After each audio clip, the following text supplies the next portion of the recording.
Apocalipse capítulo 2, do versículo 12 ao versículo de número 17, diz assim, acompanha a minha leitura aí na sua Bíblia. Ao anjo da igreja em Pérgamo, escreve: estas coisas diz aquele que tem a espada afiada de 2 gumes. Conheço o lugar em que habitas, onde está o trono de Satanás, e que conservas o meu nome e não negaste a minha fé. Ainda nos dias de Antipas, minha testemunha, meu fiel, o qual foi morto entre vós, onde Satanás habita. Tenho, todavia, contra ti algumas coisas, pois que tens aí os que sustentam a doutrina de Balaão, o qual ensinava a Balaque a armar ciladas diante dos filhos de Israel para comerem coisas sacrificadas aos ídolos e praticarem a prostituição. Outros, sim, também tu tens os que da mesma forma sustentam a doutrina dos nicolaítas. Portanto, arrepende-te, e se não, venho a ti sem demora, e contra eles pelejarei com a espada da minha boca. Quem tem ouvidos, ouça o que o Espírito diz às igrejas. Ao vencedor dar-lhe-ei um maná escondido, bem como lhe darei uma pedrinha branca, e sobre essa pedrinha escrito um novo nome, o qual ninguém conhece, exceto aquele que o recebe. Eu não sei se você já ouviu falar num efeito muito conhecido na economia, chamado efeito cobra. Você conhece esse efeito? O efeito cobra. Conta-se que lá pelo final do século XIX, o governo britânico, que dominava a Índia, queria eliminar muitas cobras, uma infestação de cobras que se dava ali naquela região, naquele lugar. E eles pagariam por cada cobra que fosse morta. O problema é que os populares da região, eles se aproveitaram dessa situação. Eles começaram a criar cobras para poder matar as cobras e ganhar o dinheiro do governo. É o jeitinho brasileiro fora do Brasil. Não é só aqui que a gente vê isso e já faz há um bom tempo. Por isso, diante disso, o governo ficou sabendo e decidiu cancelar esse programa. Não ia mais pagar as pessoas. O que aconteceu? Aquelas pessoas que criavam cobra para matar, para poder pegar o dinheiro, começaram a soltar as cobras. O que fez com que a infestação de antes fosse muito maior. Você já tinha uma grande quantidade de cobras espalhadas no país inteiro. Por isso que tinha que matar e ainda pagava-se para você matar. Agora aumentou muito mais, porque as pessoas pegavam para matar e ganhar dinheiro.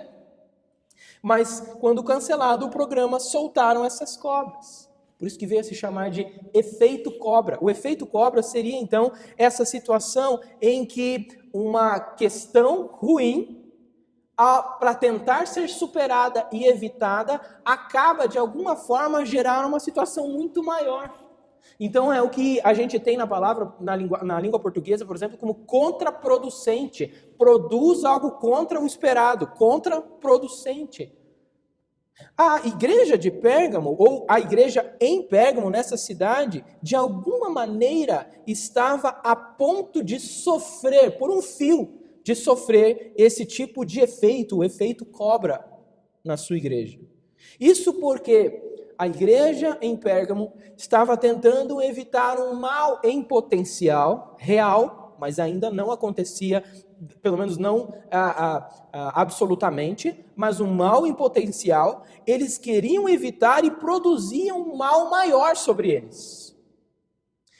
Em outras palavras, eles estavam tentando serrar o galho onde estavam sentados. Inclusive, se as crianças quiserem desenhar, é uma boa forma. Ou você pode imaginar, por exemplo, alguém tentando apagar fogo com gasolina. É uma tentativa, mas isso só produz mais fogo. Assim como serrar o galho em que se está sentado na árvore. É como tentar evitar o calor da frigideira, pulando da frigideira direto no fogo. Assim, irmãos, nós somos conduzidos à avaliação e à tratativa de Cristo a essa igreja em Pérgamo. E isso após nós termos visto que Jesus se compadece tanto das suas igrejas ali naquela região e de todas as igrejas em todas as épocas, que ele apareceu a João em Pátimos, nós já vimos isso, e mostrou em detalhes, os detalhes sobre si mesmo, que comunicavam conforto, encorajamento ou repreensão para aquelas igrejas, como é o caso da igreja em Pérgamo. Lá na visão do capítulo 1, nós vimos que Jesus Cristo glorificado, ele se descreve como aquele que da boca sai-lhe uma afiada espada de 2 gumes. O versículo 16 do capítulo 1 nos mostra isso. Assim, nós já vimos até aqui, por exemplo, que a igreja em Éfeso, por exemplo, precisava reavivar o seu testemunho que ele tinha outrora, mas agora estava apagado, estava ali nublado por algumas coisas do tempo. E também vimos a igreja em Esmirna, outra cidade, que teria de suportar fielmente a intensificação dos sofrimentos que já eram grandes para eles. Hoje, então, nós veremos a terceira carta particular de Cristo à sua igreja, que ficava agora na cidade de Pérgamo, outra das cidades importantes na região chamada de Ásia Menor, que é a atual Turquia. Aqui Cristo está então elogiando a igreja, em primeiro lugar, elogiando a igreja em Pérgamo por seu testemunho perseverante, mesmo meio a uma perseguição dura naquela região. Porém, Cristo também tem que repreender essa igreja que fica em Pérgamo, porque eles toleravam 2 grupos dentro da igreja que estavam influenciando negativamente essa igreja. Por isso, Cristo precisa chamar eles ao arrependimento e também chamar à vitória sobre as tentações que estavam sofrendo, para que eles herdassem a comunhão final e eterna com Cristo e uma identificação completa e eterna com Cristo também. Por isso nós veremos, a partir desse trecho do versículo 12 ao versículo 17 do capítulo 2, nós veremos em primeiro lugar, do versículo 12 ao 13, que Cristo, ele registra o compromisso total da sua igreja. Não é o caso de Cristo tratar as pessoas somente, e muitas vezes ele faz isso, mas não é só o fato de ele tratar em atacado. É todo mundo, todo o mesmo grupo, não há distinção. Pelo contrário, nós, como veremos aqui, Cristo sabe bem o nome, o endereço, o CPF. Ele registra o compromisso total da sua igreja. Ele sabe aqueles que lhe pertencem, sabe? E ele elogia a igreja de Pérgamo por causa da perseverança dessa igreja, mesmo em meio a uma forte perseguição. Tem até um caso que é destacável, digno de nota para Jesus entre eles. A perseguição a eles acontecia onde estava, diz aí o texto, o trono de Satanás. E Cristo lembra do martírio, da morte de Antipas, que ele diz ali que é um fiel testemunho. O anjo da igreja em Pérgamo, então, tinha a responsabilidade de entregar uma mensagem afiada. Isso porque, como diz o versículo de número 12, Jesus se apresenta a Pérgamo como aquele que tem a espada afiada de 2 gumes. Uma referência ao versículo 16 do capítulo 1. E essa figura da espada acaba dominando e emoldura também, começo e fim, a carta de Cristo a Pérgamo. Se você olhar o versículo de número 16, também fala-se de espada. Então, o versículo de número 12 fala de espada, o versículo de número 16 fala de espada. Essa é uma figura importante. E é uma imagem que, diga-se de passagem, é atipicamente lembrada. Não é comum que nós lembremos de Cristo como aquele que tem uma espada afiada que sai da sua boca. Nós escolhemos os melhores atributos de Jesus e esquecemos atributos como esses. Jesus não esquece. E ele sabe que isso é necessário de ser lembrado. É por isso que ele está lembrando essa imagem para a sua igreja, para nós também. A imagem de Cristo precisa ser completa. Contemplar o seu todo. E isso, então, essa questão da espada, por exemplo, dá o tom da carta, porque há uma imagem de Cristo que pairava como um juiz ameaçador sobre essa igreja em Pérgamo. Ele não é aquele que tem a espada embanhada, né, na bainha, guardada. Ela está sempre a postos. Ela está sempre pronta para ser usada. E isso deveria comunicar para nós, inclusive, também alguma coisa. Mas antes de repreendê-los pelo pecado deles, Cristo elogia os membros da igreja pela fidelidade ao seu nome. Versículo 13 diz: conheço o lugar em que habitas, onde está o trono de Satanás, e que conservas o meu nome, e não negaste a minha fé. Ainda nos dias de Antipas, minha testemunha, meu fiel, o qual foi morto entre vós, onde Satanás habita. Assim como a igreja em Esmirna, que nós já vimos lá do versículo 8 ao versículo 11, essa igreja na cidade de Pérgamo era comprometida. Ela era apegada, num nível admirável, elogiável de fato, ao nome de Cristo. Lembre-se, irmãos, o terceiro mandamento que nós vimos durante a liturgia, ele proíbe que os fiéis carreguem o nome de Deus em vão. E o povo de Deus carrega o nome do Senhor porque foi separado por Deus como seu povo. Está marcado, é distinto, é destacado, é separado com um novo nome. Assim como nós, por exemplo, podemos separar as coisas da nossa casa para finalidades específicas e colocar uma etiqueta. Aquilo, você bate o olho, você não precisa nem olhar dentro da caixa, você bate o olho na etiqueta e já sabe a que se refere. O que é que você pode encontrar, o que é que você pode esperar nessa caixa, por exemplo. Pense quando você vai etiquetar, se você tem esse costume, etiquetar os Tupperwares, os potes de cereais. Eles podem não aparecer o que é que tem dentro, eles podem podem não ser translúcidos, mas você bate o olho na etiqueta e você já sabe o que você vai esperar ali dentro. Não é como você abrir o congelador, por exemplo, e procurar um sorvete e no pote de sorvete ter feijão e se frustrar.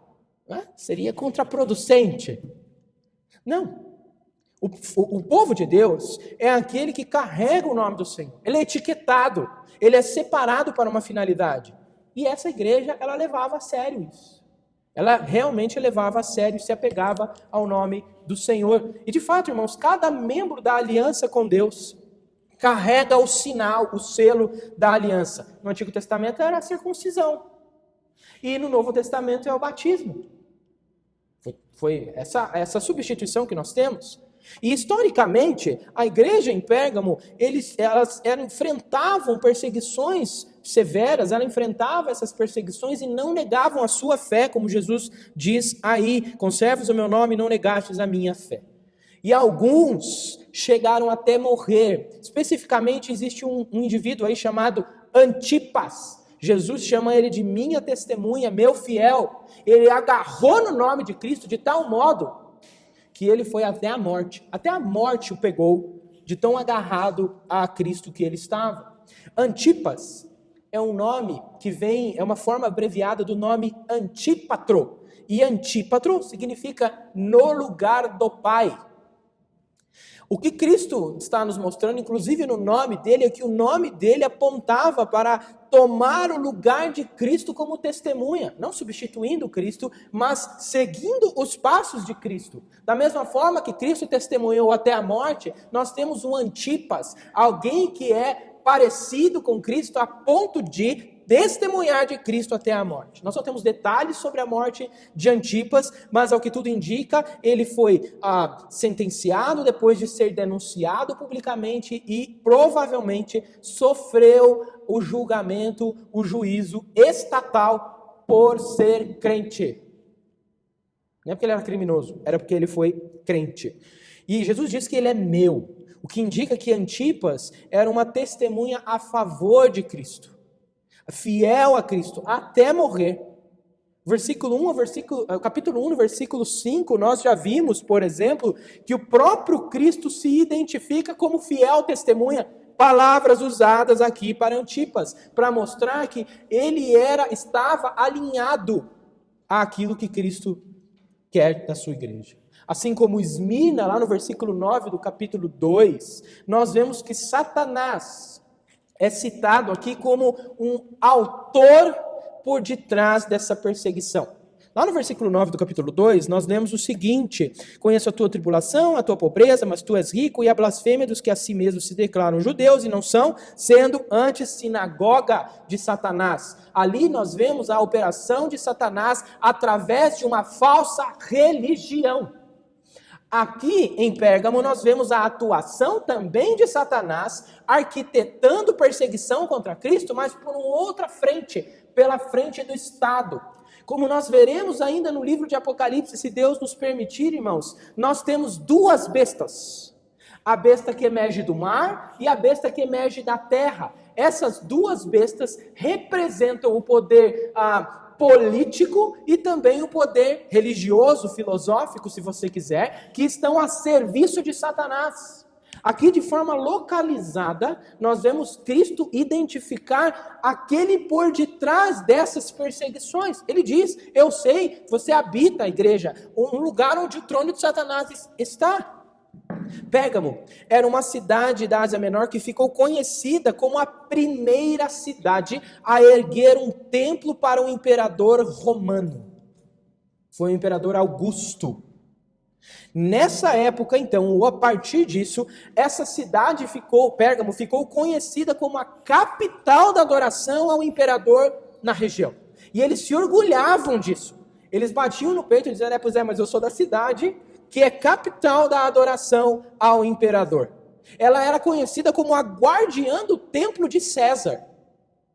Portanto, nós vemos que Jesus identificar aí o trono de Satanás, ele está mostrando que era através de um poder político, no caso o imperador que exigia culto para si, tinha até um templo, que Satanás estava atuando. Que Satanás estava perseguindo os crentes. E, portanto, irmãos, viver nesse ambiente religioso, político, trazia grande pressão sobre a igreja de lá. De maneira que, muitas vezes, você via, em muitas ocasiões naquela cidade, homenagens, cultos públicos sendo direcionados ao imperador como se ele fosse uma divindade. E é claro que os cristãos têm obrigação de rejeitar esse tipo de culto. A fé cristã nunca foi ecumênica. Não deveria ser, não é o que a Bíblia ensina. Além disso, a cidade de Pérgamo era também um centro de outros cultos. Não bastasse o culto ao imperador, no templo ao imperador, você tinha outros vários deuses ali. Por exemplo, você tinha lá o culto a Esculápio. Esculápio era o deus da cura, representado por uma serpente. Até hoje você vê a serpente envolvida não lembro, acho que é numa taça, quando você vai falar da medicina, por exemplo, fazendo menção a Esculápio. Pois é nessa cidade que você também tinha o culto a Esculápio, o deus da cura, que era representado por uma serpente. Na Bíblia, serpente é o que mesmo, senão Satanás? Não faz sentido. Então é claro que Cristo diga que ali está o trono de Satanás por vários motivos. Satanás tinha grande atuação e proeminência naquela cidade. O símbolo da serpente, então, se tornou um emblema dessa cidade e reforçava a referência de Cristo aí ao trono de Satanás. Então, irmãos, de uma maneira muito acentuada, em Pérgamo, Satanás agia por meio do poder político para perseguir o povo de Deus. Não é brincadeira. Naquele ambiente, irmãos, então, manter a fé cristã de uma forma pública era extremamente desafiador. Era mortal, para não dizer também. Era inevitável que ser cristão naquela cidade, por exemplo, levasse você, se você estivesse lá, a confronto com os adeptos das religiões conhecidas oficialmente naquela região. Era comum que essas cidades gregas, cidades romanas também, exigissem de seus habitantes a devoção aos deuses locais. Então, você é um cidadão da cidade tal, qual é o deus lá da cidade tal? É tal, você precisa adorar. Se é cidadão, você tem que adorar. Não, mas eu não quero, eu não gosto, não concordo. Tem que adorar. Era assim. Nós estamos, talvez, desacostumados a esse tipo de dinâmica no nosso país, graças a Deus, mas isso não significa que nós estamos isentos de alguma outra maneira, ou de maneira alguma. Frequentemente os cristãos, eles só eram obrigados a sacrificar a César depois de se recusarem a cultuar essas divindades locais. Então é como se dissesse: não quer adorar os deuses aqui? O imperador você não pode deixar. Você vai precisar levar um sacrifício lá para ele, uma oferenda. Você vai precisar cantar uma musiquinha lá para o imperador. Você vai precisar se dobrar. Você vai precisar se curvar e reconhecer ele como Kyrios, que é a palavra Senhor. E Kyrios, na Bíblia, somente Cristo. Só Ele é Senhor. Então, irmãos, de modo muito semelhante, não esqueça disso, a nossa cultura atual também exige que nós adoremos ou nos curvemos a certos valores modernos. Você é exigido, em palavras diferentes, talvez com força de atuação diferente, mas exige-se de nós, como crentes, que nós nos curvemos a certos deuses da época e da cultura. Você precisa se curvar, por exemplo, à ideologia de gênero. Senão você é considerado isso ou aquilo, colocam uma etiqueta em você. Retrógrado, intolerante, qualquer coisa. Você precisa ou é exigido de você que você se curve ao aborto como um direito. É exigido de vocês, embora não sejam deuses como eram antigamente, que vocês adorem, por exemplo, o relativismo moral. O que seria isso? É dizer que todas as religiões, todas as formas de viver, formas de pensar, são válidas, agradáveis, não deveriam ser julgadas. Ninguém deveria dizer assim, isso aí é pecado. Deus chama ao arrependimento. Você não pode fazer isso. Para alguns, não. Você tem que se dobrar. Você tem que se curvar. Você precisa se submeter. Isso é uma forma de adoração. Submissão é uma forma de adoração. Cristãos que discordam, hoje mesmo que discordem respeitosamente, da melhor forma, amavelmente, são rotulados, inevitavelmente, como intolerantes, retrógrados, fundamentalistas e etc. E aí vai um monte de outros adjetivos. Pressiona-se a igreja atualmente, irmãos, a uma posição. Eles não dizem assim, o que você é? O que você pensa sobre isso? Você não pode dizer, prefiro não comentar. Para eles isso já é uma forma de fugir. O que eles querem é que você se posicione a favor. Se não posicionar a favor, não tem outra opção válida. É assim. Da mesma forma que você tinha que dizer assim, não pode não gostar, não querer, não ir cultuar o imperador. Você tem que ir. Você tem que ser favorável. Pode ser cristão, ninguém está dizendo para você não ser cristão, mas você tem que adorar o imperador. Quer ser cristão? Pode ser, mas você tem que aceitar isso também. É isso que as pessoas dizem hoje em dia. A nova forma de denúncia, às vezes, não é você levar lá para o governador, para o presidente. A forma de denúncia, hoje em dia, se dá no tribunal da rede social. Se dá quando você tem a imprensa a favor de você, daqueles que têm esses pensamentos.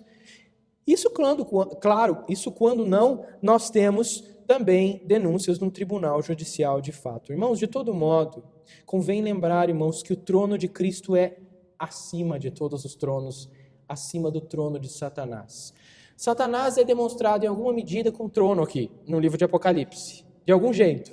Mas é curioso que ele nunca está sentado no trono. É irônico. Ele tem até um trono, para dizer que ele tem um poder, uma influência, mas ele nunca parece sentado no trono. É uma paródia do trono de Cristo. A paródia. Mas isso de maneira nenhuma é negado que ele tem uma influência, que ele tem um poder, que ele orquestra essas coisas. Mas, irmãos, acima do trono de Satanás, por maior dano que eles possam causar à igreja, sob a permissão de Cristo, não é esse trono superior ao trono de Cristo. De maneira que aqueles que abusam, por exemplo, do poder civil do Estado, para perseguir os cristãos, e em alguns casos isso acontece atualmente em muitos países, eles serão julgados pelo tribunal celeste. Inclusive, esse julgamento é descrito lá no capítulo 19 do livro de Apocalipse, usando inclusive a mesma imagem da espada de Cristo sendo usada para juízo sobre estes. Irmãos, lembrem-se daquilo que Paulo disse a Timóteo numa das suas cartas. Aquele que deseja ser fiel ao Senhor e busca agradá-lo, esse vai sofrer perseguição. Não está escrito lá, talvez sofra perseguição. Está escrito que aqueles que querem viver piedosamente sofrerão perseguição. Então, em primeiro lugar, nós vemos que Cristo elogia a igreja de Pérgamo por sua perseverança, mesmo em meio à forte perseguição. Mas tem mais, porque apesar de serem resistentes à pressão externa, de fora, a igreja abrigava em si, então tinha um problema interno, aquilo que poderia prejudicar grandemente.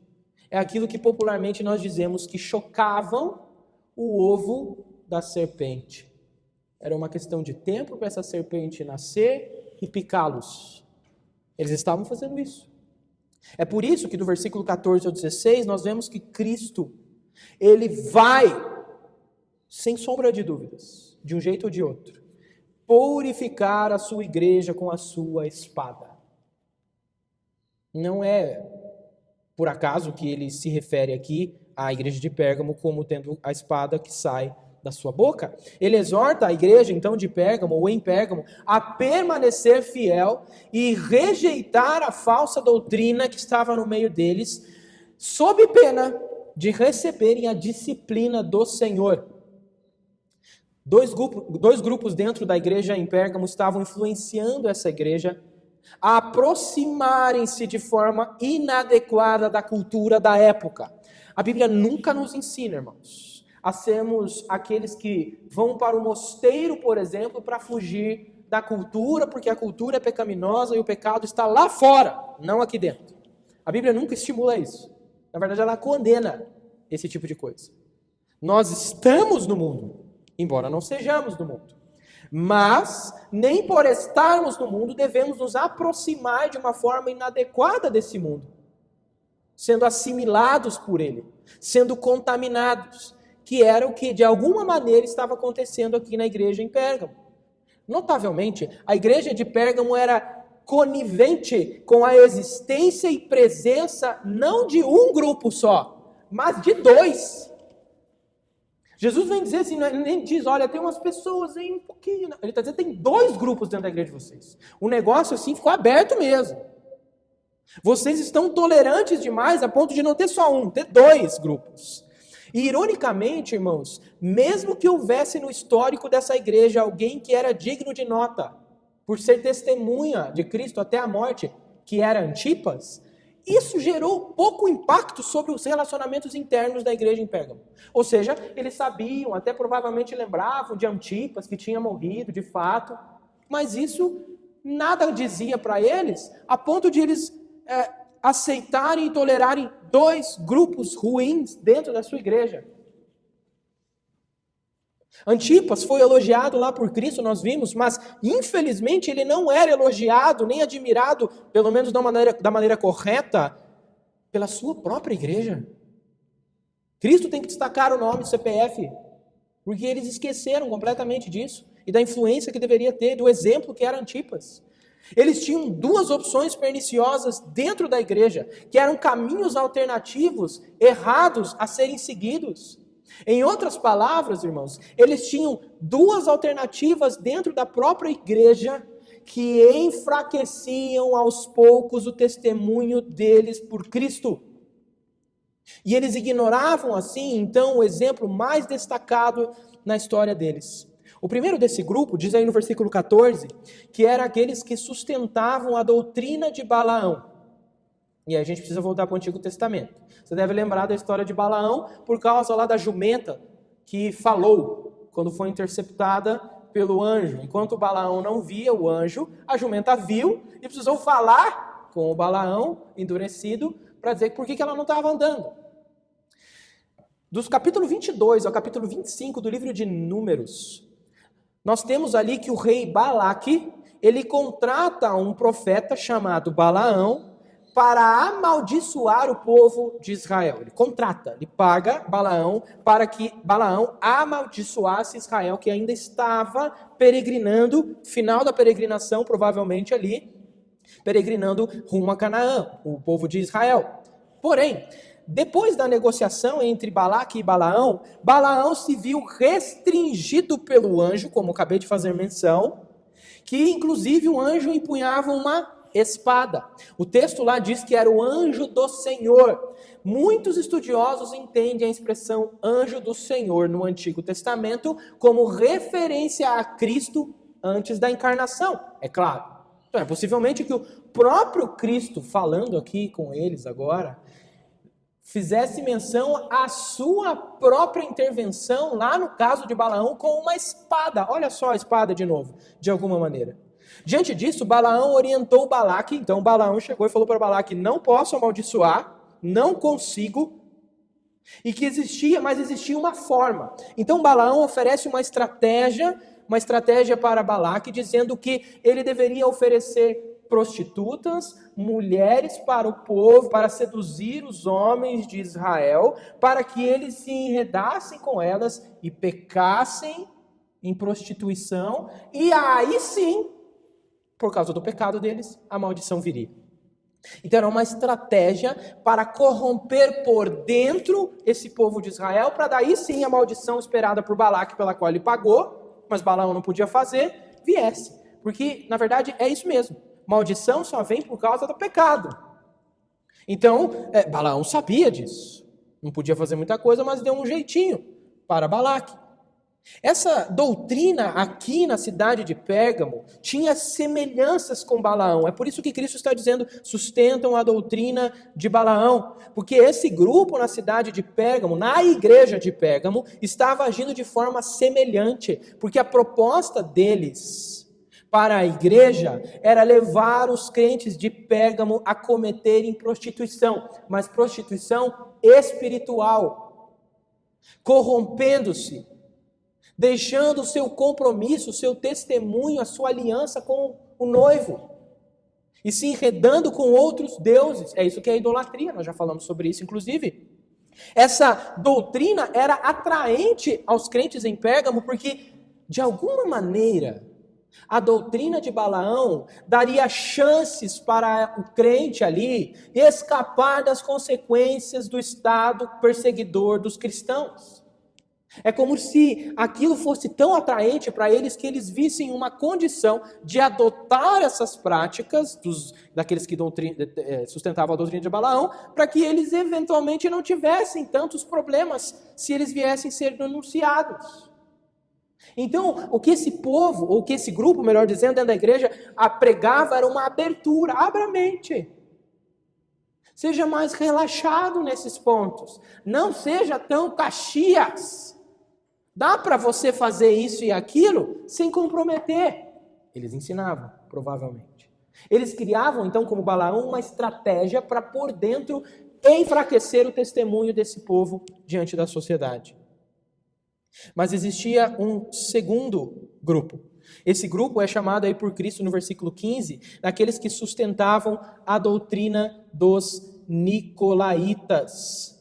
Não se sabe muito, assim, de maneira categórica sobre os nicolaítas, mas juntando algumas coisas, algumas peças que nós temos aí no livro de Apocalipse, nós vemos que esses nicolaítas tinham muita proximidade, muita semelhança com o grupo de Balaão.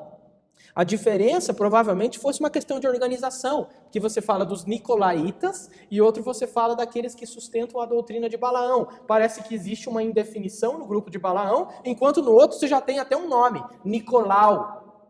Nicolau foi alguém conhecido nos tempos antigos e deu um nome desse grupo. Provavelmente esses nicolaítas, ao que tudo indica, eles também ensinavam sobre você relaxar a lei de Deus, dar uma afrouxada, se estica ela e ela fica mais maleável para caber em qualquer coisa.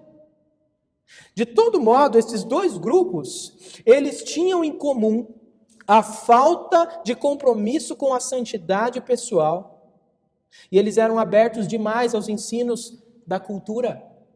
Eles eram abertos demais, por exemplo, a se envolverem com os cultos. Você deve ter visto aí no versículo de número 14, quando fala de Balaão, que fala de comer coisas sacrificadas aos ídolos e praticarem a prostituição. Provavelmente era comum naquelas cidades, inclusive em Pérgamo. Você tinha festas aos deuses em que você fazia comida e você tinha que comer, a parte da festa. Comer essas comidas desses deuses. Então, provavelmente, eles tivessem ali, pode participar, não tem problema nenhum. Deus não vai te condenar por uma coisinha dessa. Não é possível. Talvez alguns até exagerassem lá as regras que Paulo passa à igreja de Corinto, quando diz que você deveria dar graças. Eles diziam, não, mas é só dar graça, lembra? Lembra-se desse detalhe, é só você agradecer, fazer uma oração lá no culto aos deuses e comer as comidas deles e participar da festa deles. A adoração aos ídolos. Então, irmãos, a igreja de Cristo, tanto no Antigo quanto no Novo Testamento, sempre foi pressionada a se acomodar e tolerar a doutrinas indevidas. Sempre. Esta igreja aqui não é diferente. E pode, muitas vezes, se apropriar, conversar, dialogar e até aproximar com doutrinas que parecem inofensivas. Talvez até nos deem algum tipo de vantagem social, cultural. No Antigo Testamento, por exemplo, Deus ordenou a Israel a ter desejos e comportamentos distintos dos demais povos, já que a pressão na cidade ou na região de Canaã seria muito grande. Vocês devem ser santos, porque eu sou santo. O povo que vai, o lugar para onde vocês vão, é um lugar com muitas tentações. Sejam santos, santos. Então, desde sempre, em Pérgamo, por exemplo, os crentes eram pressionados a se acomodar às exigências do Estado, da cultura ao redor. Coisas que pareciam ou soavam, muitas vezes até inofensivos. Talvez para não morrer, né? Ou pelo menos para que a espada de César não venha contra nós por sermos cristãos. Então, irmãos, nós, povo de Deus, desde sempre somos pressionados a tomar a forma do nosso tempo, da nossa cultura, a andarmos de acordo com a agenda vigente, a tomarmos as pautas em vigor, trazermos para o púlpito e pregarmos inclusão, ou uma inclusão indevida, porque o evangelho é inclusivo em muitos aspectos, embora seja exclusivo em outros. Mas esse negócio de exclusivo, de só Jesus salva, não pode caber. A igreja tem que ser aberta. A igreja precisa relaxar as coisas. Atualmente nós somos pressionados a adotar agendas. Atualmente nós somos pressionados a entender que todas as religiões são verdadeiras. Pressionados a pensar que Cristo nunca julga o seu povo. Ele só ama. Essa história de espada, de 2 gumes na boca dele, tem que ter uma outra explicação. Não faz sentido com o Jesus criado pela cultura. Mas, irmãos, nós não podemos ceder. Custe o que custar. Não podemos ceder. Mas ainda então, diante disso, versículo 16, Cristo dá uma ordem. Ele diz que é para eles se arrependerem, sob pena de juízo. Cristo apresenta a única forma de, mesmo na sua igreja, tá? Estou falando com a igreja aqui. Mesmo a sua igreja, a única forma de serem poupados do juízo vindouro de Deus é o arrependimento. Eles tinham rejeitado um bom exemplo entre eles a ser seguido, que era Antipas, e eles acolhiam 2 grupos perigosos entre eles. Agora, Cristo está colocando diante deles o caminho inverso. Rejeitar esses grupos para seguir os passos de Antipas. É isso que Cristo está trazendo para eles, uma decisão. A decisão que envolve arrependimento. Atraídos pela possível aceitação, talvez, da cultura ao redor, eles estavam sob o risco de serem visitados por uma autoridade maior. Você parou para pensar que aqui é o efeito cobra? O efeito cobra está aqui porque eles quiseram evitar um mal, mas causaram um mal maior. Ou estavam potencialmente causando um mal maior. Eles queriam evitar alguns problemas, mas eles estavam, nas suas costas, no ponto cego, eles estavam provocando a ira de Deus. Eles estavam provocando aquele que tem uma espada de 2 gumes que sai da sua boca. E isso é ridículo.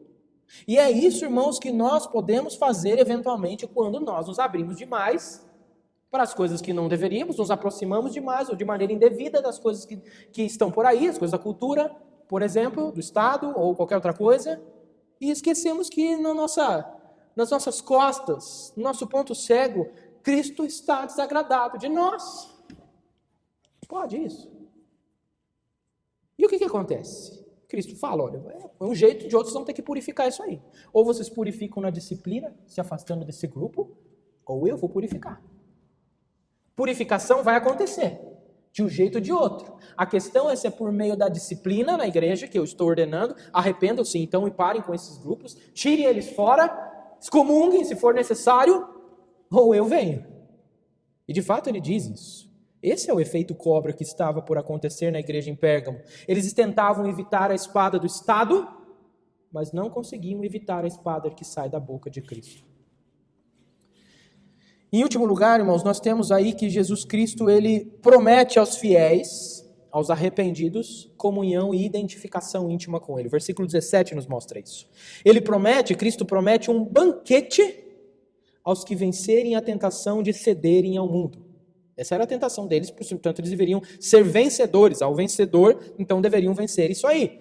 E ainda promete para eles uma comunhão íntima eterna. Cristo, por seu Espírito, como diz aí no versículo de número 17, quem tem ouvidos, ouça o que o Espírito diz à igreja, Cristo chama os seus à obediência e perseverança e uma vitória sobre as tentações externas, de fora, do Estado, e as internas, de grupos que estavam sendo acomodados pela igreja de Pérgamo. Essa era a vitória completa. Ser cristão fiel tem seus custos, irmãos, nós já falamos sobre isso. E para a igreja de Pérgamo, custaria participar dos banquetes idólatras comuns da cidade. O que Jesus está prometendo para eles é: não lamentem não participar dos banquetes da sociedade, que são pagãos, são idólatras, não devem, porque eu tenho um banquete melhor. Então Cristo está dizendo que eles não perdem nada obedecendo, apesar das aparências.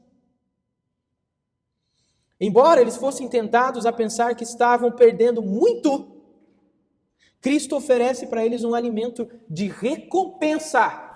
Porque ele diz aí o que é no versículo 17? Dar-lhe-ei o maná escondido. E o maná não vem daí, vem do céu. Eu tenho um maná escondido. E ele está escondido para ser revelado ou para ser dado para aqueles que vencem.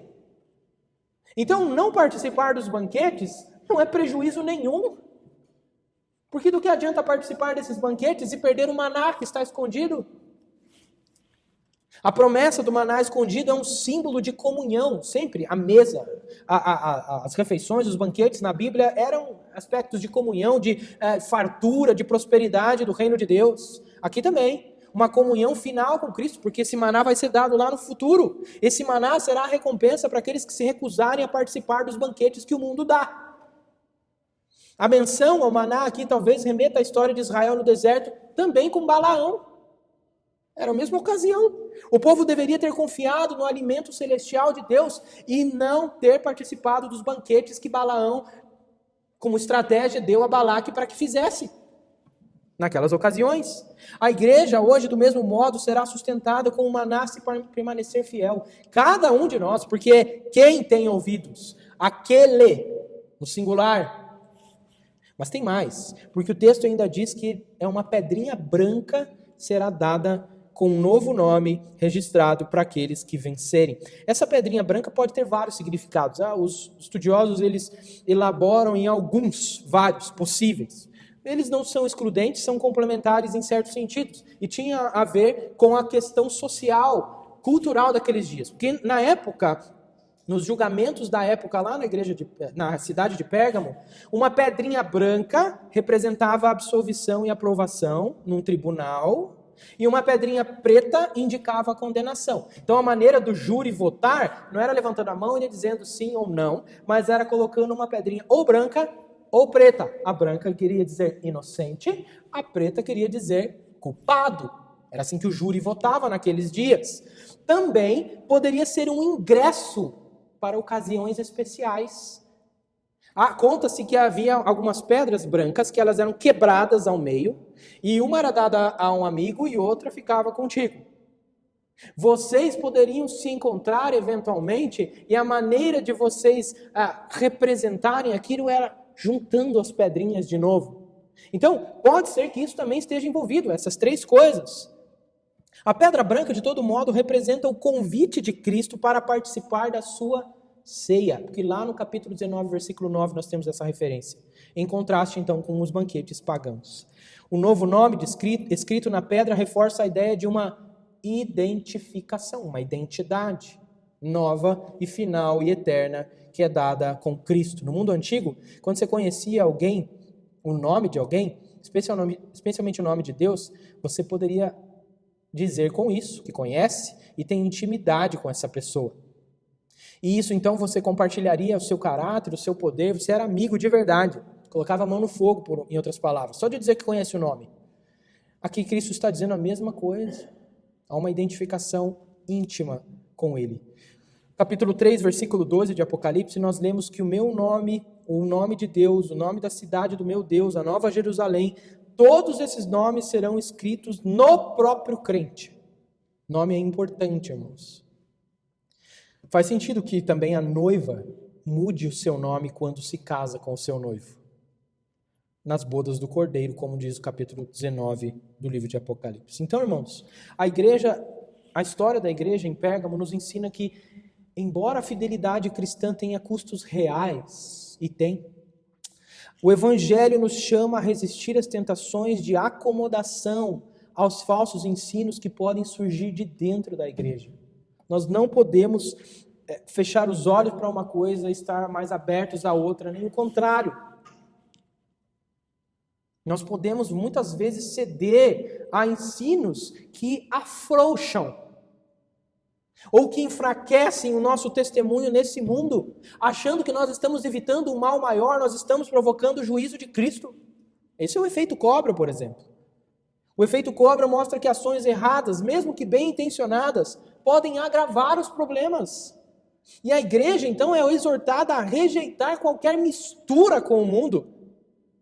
É exortada ainda a perseverar na fidelidade e confiar na promessa do maná escondido, do novo nome, a comunhão íntima e a identificação final e eterna com Cristo. E o Evangelho de Cristo, irmãos, nos chama, você e eu, como igreja, inclusive, ao arrependimento e à coragem de seguir a Cristo, mesmo com a pior das perseguições que pode se levantar. E isso assegurando, o Evangelho ainda assegura que no fim, os fiéis vão receber a aprovação de Cristo, identificação com Ele e uma nova vida em sua glória, fortalecidos hoje, então, para vencer todas as adversidades e tentações que vierem contra nós. E que, de fato, irmãos, assim Deus nos abençoe, hoje e sempre, na fidelidade, no nosso testemunho para com Ele, dentro e fora da igreja.